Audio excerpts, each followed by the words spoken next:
Hey dear people, I want to talk about 10 things that I see that guitar players do wrong in the beginning, especially beginners, and I think if you take them to heart, it will most definitely help you. Of course, when you start, how should you know what's important and what's not so important? So I want to start with something that for me is super obvious, but that can be neglected in the mind of a beginning jazz guitar player. And that's number one is take care of your instrument.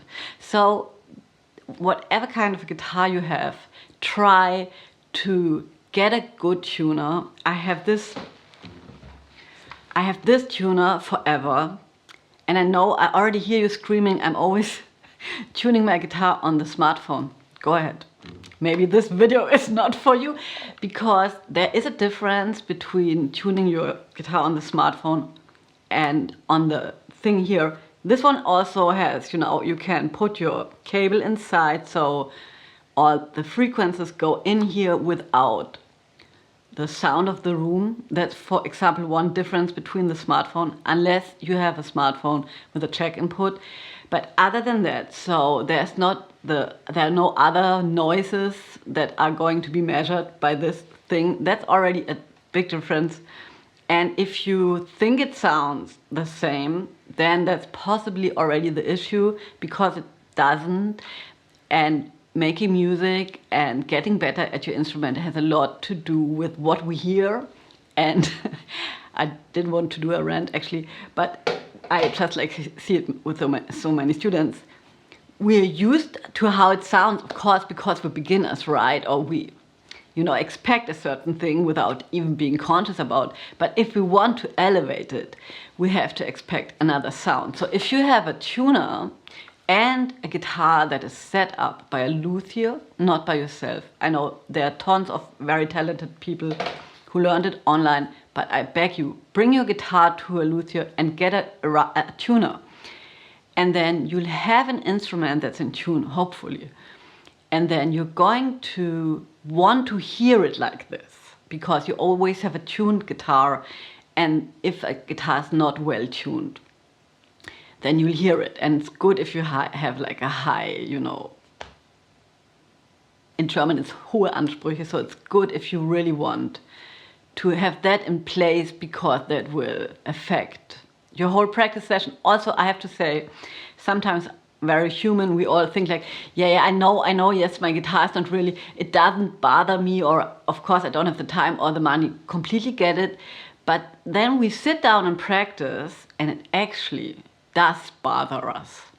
And that is energy that's going away from mental energy, that's going away from being here in the moment, focused on your guitar playing. So anything that you can do to make your practice session the most comfortable for you, this would be one thing. Okay, number two, I have a feeling everybody's going to hate me after this video, is be sure to read music notation. If you're serious, there's no way around it. You have to read music notation. I want to give you one sort of a trick that really works very well for me. Is just buy a beginner's guitar book. I will list some below, where you can sort of play the guitar like a complete beginner, but it's all in music notation. So it's a book, there isn't even tabs in it.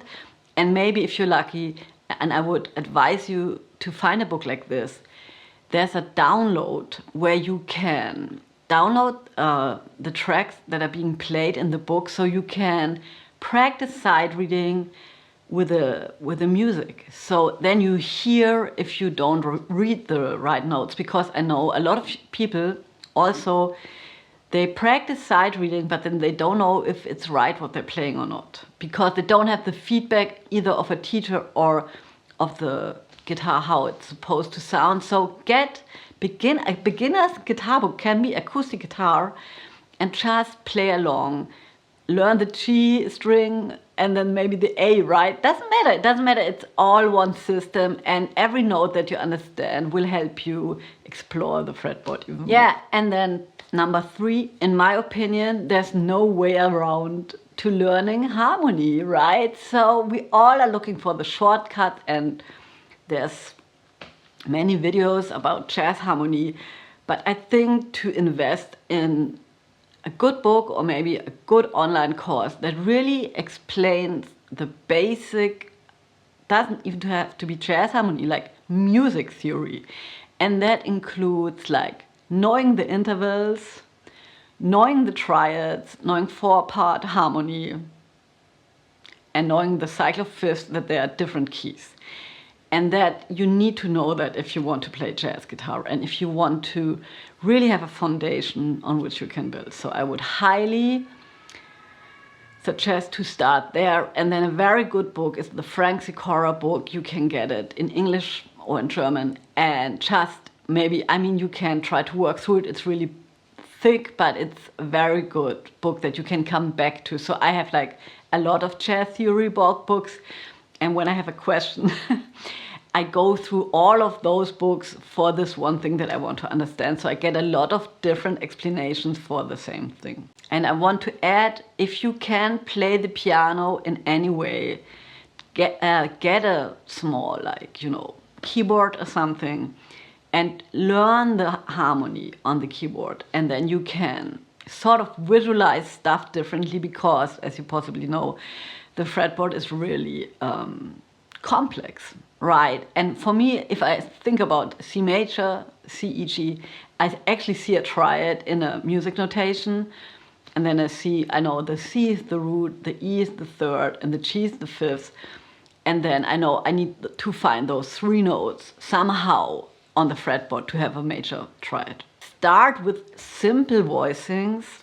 I see people playing the craziest shit when they play comping, which is going to lead me to my last point, which is possibly the most important. So I know it's hard to believe. I'm going to say it again.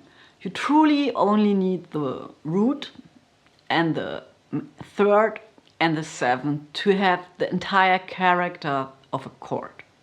So obviously a shell voicing would be a good choice. Start there and try to play tunes using only those minimalistic voicings, and don't play any bar chords in between, because the bar chords don't give you the option to expand. You can't so easily expand on them.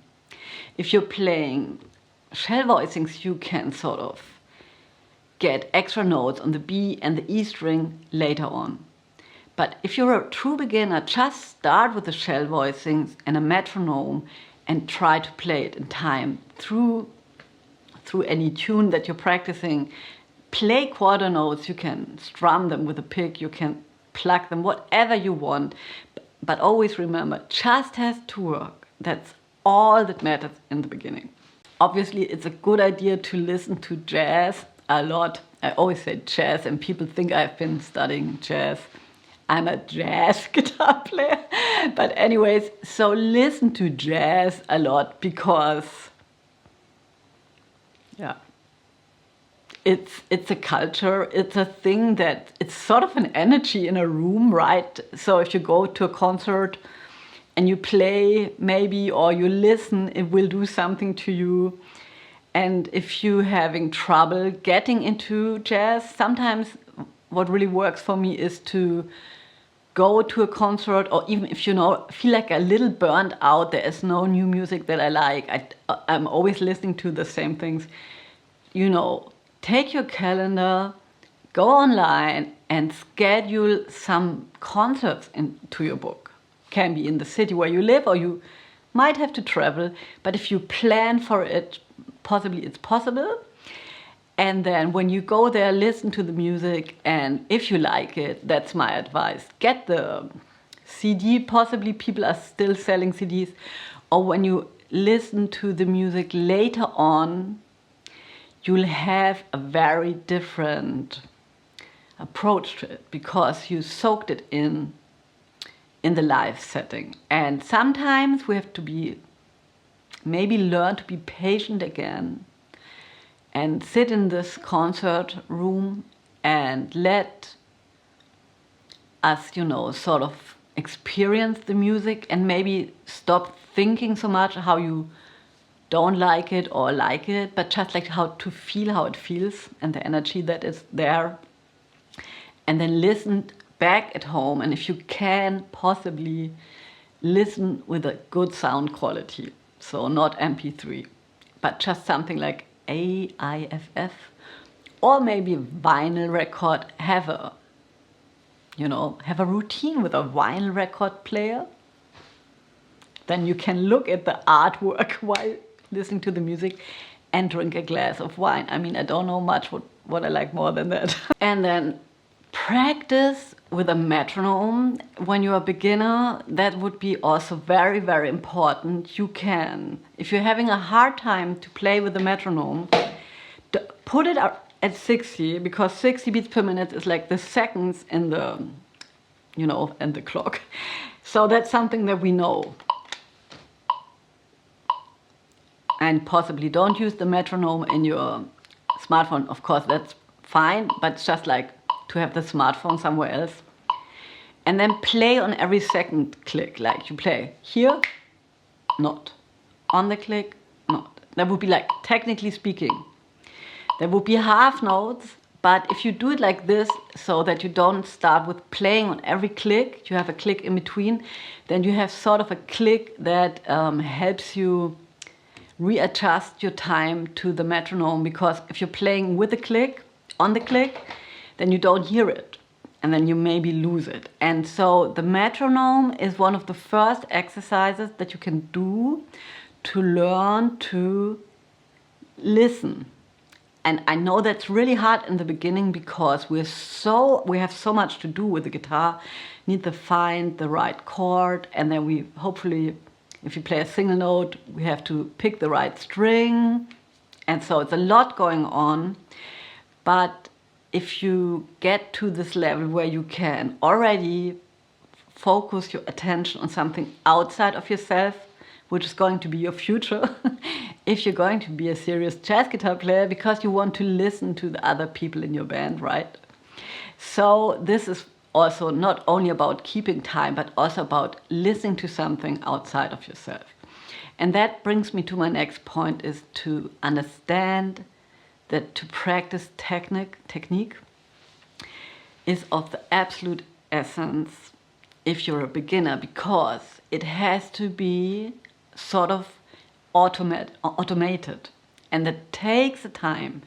It takes some years to get the basics, and then when you're evolving, every new technical thing also is going to take some time, that it comes up to the point where you don't have to think about it anymore, right? And this is only working through repetition, and not only repeating, for example, a C major scale pattern over the fretboard, but also repeating in the practice session to play one pattern of whichever scale you're practicing for 30 minutes, but you can have like variations on it, right? But you are sticking with the same thing. That's the one side of the reputation. And the other side would be, or the other thing is, to repeat it the next day.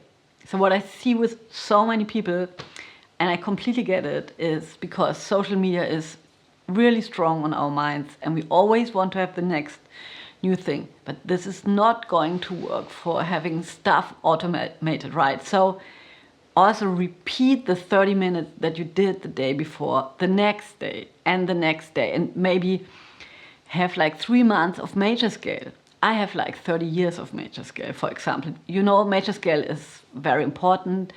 Practicing the basics is very important. Always come back to it. And to make it a little bit more motivational, you can just like really keep track of it. Have a journal. Don't write down you want to practice the scales. Which scales? In which key? Where on the fretboard? No, write down which pattern of the scale, in which key, in which tempo, and what's it going to be. Is it 8 notes? Is it triplets? Is it 60 notes? And are you playing a sequence of stuff, right? So there's a lot of variation. And then write that all down, and then come back the next day and keep on working on that. And like this, you will come to a place where you can trust your abilities when you play live, because that's bringing me to the next point. Is I think one of the biggest mistakes that beginning jazz guitar players make is that they wait way too long to go out in the real world. So the real world, that's a guitar teacher.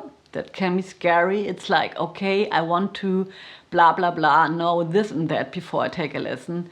And if you're already playing a little bit, then it can be like meeting with someone to play, going on a session, organizing a band, whatever it is, but something that's not you alone in a room, right? And I understand that it's freaking you out, possibly. And I also understand that we all never feel ready for it. But trust me, the feeling is going to stay. It's so strange, right? Because for myself, I've been doing it for so many years, but still I also sometimes feel like I went to a session just a few days ago, and then I was also, of course, I know a lot of tunes and I also have been playing a lot, but still I was like, oh, maybe I should have been practicing more, right? Because the more you evolve, also the stuff or the way that you want to play evolves as well. It evolves at the same time. So you're always at that level where it's never going to be enough. But the skills that you're learning with a good teacher and also in a live setting, you'll only learn them there. Also to survive it. It's also like a resilience thing, right? To train yourself to endure that you're sounding shitty and that you're feeling bad possibly at times, and just to get through that, reflect, write down what went wrong, how you can work on it, and then you go back and start over again. Because people, life is short. You can't wait forever. And when you start finally to go out, right, put yourself out there, maybe you're just like full of regret that you didn't start early. So I really, really urge you, start putting yourself out as soon as possible. I don't know how many points I have. One more is to learn tunes. If you can play a little bit, I have a course. It's called Learn Jazz Guitar. It has 10 jazz standards. You can buy it below. It has 10 jazz standards with like, you can see exactly how to accompany it, exactly how you play the melody. So it's a really good start. And it's tunes that are being played everywhere all the time. But also you can do it on your own. But I just want to say, because so much to learn, right? So start with a song. Like I said in the beginning, play the accompaniment, possibly record it on your looper, and then play the melody over the chords that you have been recording. And then the tune already sort of, then you can hear the tune, right? And then the next step would be maybe to improvise over the tune. And maybe the last point is, because I realize it so much for myself, we're all possibly watching too much social media. And just to understand what it does to us and our psyches, it does a lot to us. And even so, when we think maybe we're not comparing, I think those pictures that we have in our mind, they're so strong and they are in our subconscious, sort of. And when we see guitar players that play so flawless and also seem to know it all, it can destroy us. And it's nothing easier than to record, I mean, not really easy, but it's pretty easy to record a video that gives the impression that everything is perfect. And I also want to say, I don't know if that's helpful, but I think for many guitar players, especially jazz, making a living is really hard. And so if you put out a video, you want to present yourself perfectly. Because I think what we have ingrained in ourselves is like, if I don't play extremely well, if I don't represent myself extremely well, nobody's going to call me, so I can't survive. I can't eat. And then that's translated into this completely perfectionist, I'm the best of all guitar players stuff, which is sometimes not helpful. Of course, there's a lot of ego as well, but just, you know, want to tell you why maybe some people only show the best side. Just be sure to understand it's not reality. Everybody messes up, and messing up is also a part of jazz improvisation that I really like. In the meanwhile, the longer you play, you can turn sort of to gold, right? The wrong note can become a really nice idea for the next phrase. Anyways, please be sure to never give up. Continue. I see you around. Bye.